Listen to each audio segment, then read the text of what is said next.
जय मसीह की। आप देख रहे हैं एस के अनमोल प्रेम। मेरे प्यारे भाइयों और बहनों, आज मैं आपसे एक ऐसा संदेश साझा करने जा रहा हूं जो आपके दिल की गहराइयों को छू लेगा।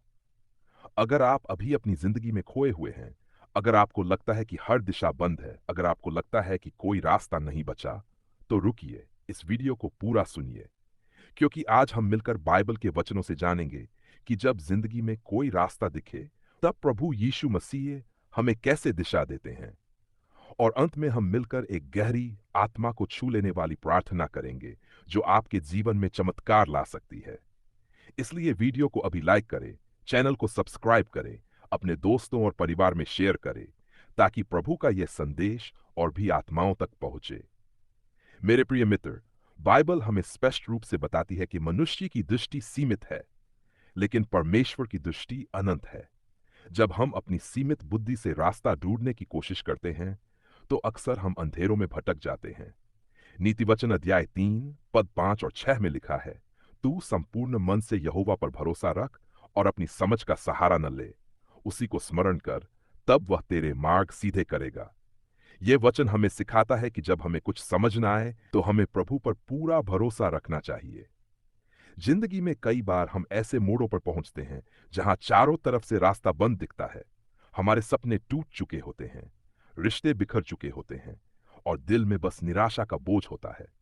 परंतु याद रखिए, बाइबल के अनुसार परमेश्वर एक ऐसा परमेश्वर है जो निर्जन स्थान में भी मार्ग बनाता है और निर्जल देश में नदियां बहाता है, जैसा यशायाह अध्याय 43 पद 19 में लिखा है। इसका मतलब यह है कि वह वहां भी रास्ता बना सकता है जहां इंसानी दृष्टि को कुछ भी संभव न लगे।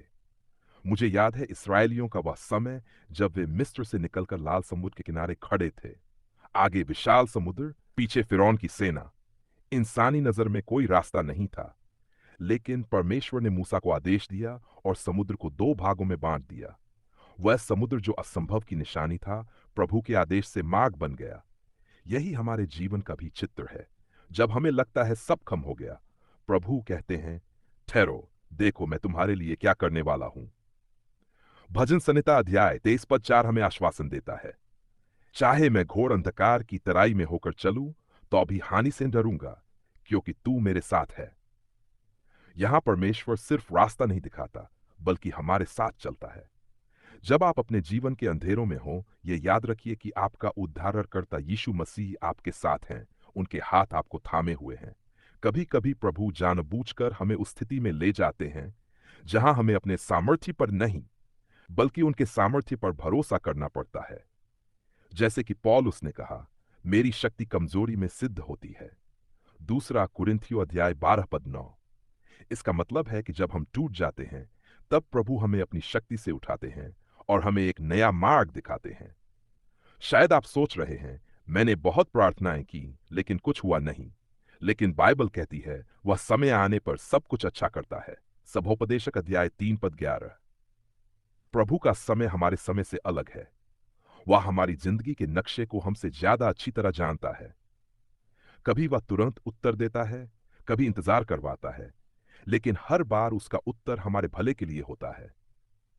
जब आप अपने जीवन के बंद दरवाजों के सामने खड़े हो, याद रखिए कि यीशु ने यूहन्ना अध्याय 14 पद 6 में कहा, मार्ग और सत्य और जीवन मैं ही हूं, बिना मेरे द्वारा कोई पिता के पास नहीं पहुंच सकता।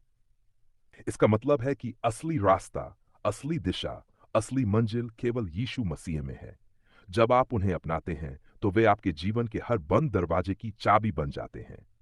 मेरे भाई, मेरी बहन, अगर आप इस समय किसी कठिनाई, निराशा या अंधकार में हैं, तो डरिए मत। प्रभु यीशु कह रहे हैं, आओ, मैं तुम्हें विश्राम दिया। 11 पद 28। यह विश्राम सिर्फ थके हुए शरीर के लिए नहीं, बल्कि टूटी हुई आत्मा और भारी मन के लिए है। वह आपको नई ताकत देंगे, नई दृष्टि देंगे और नया रास्ता दिखाएंगे।